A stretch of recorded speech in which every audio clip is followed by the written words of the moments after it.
Isa pa po palang araw po sa ating lahat and welcome po to 365 Daily Devotion. At yung araw po, ang topic po natin is paano magmahal ng walang kapalit po. So yung concept po natin ngayon po ay patungkol po sa foreknowledge po. Sabi po dito in scripture, foreknowledge po is not just God knowing facts about people in advance. So it's relationship and personal God setting His love upon certain individuals before creation po. So, choosing them for salvation. This truth is closely connected po to the doctrine of the election.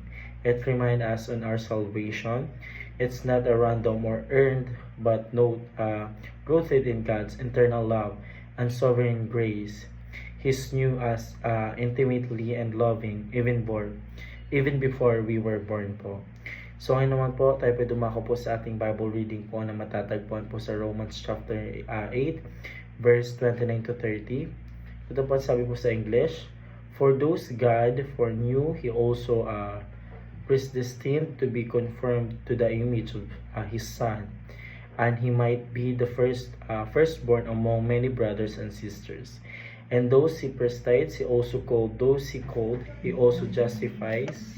And He also justified those who justified, He also glorified." So ito lang po sabi sa Tagalog, sapagkat ang mga nakakilala niya nung una pa ay tinalaga naman niya na maging katulad sa larawan ng kanyang anak, upang siya ay maging panganay ng maraming magkakapatid.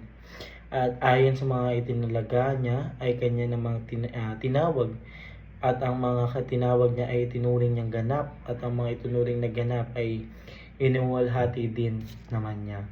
So yun po tungkol po sa ating Bible verse po, na tayo dumako po sa ating katuruan for teaching. Una, God's foreknowledge.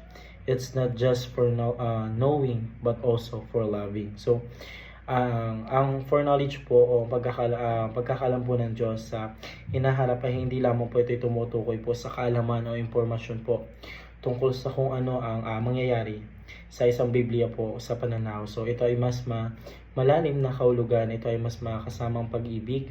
So ang Diyos ay hindi lamang po nakakaalam kung sino ang magliligtas, kundi minahal niya na ang mga ito ay mula sa noong panguna. So ang foreknew naman po ay makakasamang intensyon po ng relasyon, at ang pagmamahal po hindi lamang kaalaman. So ngayon po, palang katuruan po, God for loving is the basis of order salvation, for new, predestined, called, justified, glorified. So ang ordo salutis po ay isang Latin term po na nangangahulugan po order of salvation, o pagkakasunod-sunod po ng kaligtasan po. So ito po isang proseso po ng ating Diyos po sa pagliligtas po. So ang foreknew po, ang ibig sabihin po is pagkakilala ng una. So predestined po is itinalaga, then called po, tinawag, then justified, so itinuring po nagganap. And yung glorified naman po is niwalhati po ng ating Panginoon Diyos po. So ang ugat po ng lahat ito ay sa for loving po ng Diyos, dahil sa kanyang pag-ibig po, kanyang isinagawa ang buong proseso ng kaligtasan. Hindi ito dahil sa anumang kabutihan ng sa tao, kundi dahil sa kanyang pag-ibig at layunin. So pangatlong katuruan po, God's covenant relationship with us begun from the eternal heart of God po. So ang relasyon po ng Diyos sa kanyang mga pinili ay hindi po nagsisimula sa oras po ng kanilang pagtanggap sa pananampalataya, kundi sa walang hanggan po mula sa puso ng Diyos. Ito ay napapakita po ng lalim ng kanyang layunin at pag-ibig po. So ang tipan o yung covenant po na tinatawag po natin ay ang Diyos po na hindi po pansamantala o nagbabago ito. Ito po tungkol po sa internal na kaugat po na kanyang likas na pagka-maibigin po. So yun lamang po para sa araw na ito. Maraming salamat po sa pakikinig, and see you po bukas para po sa ating daily devotion.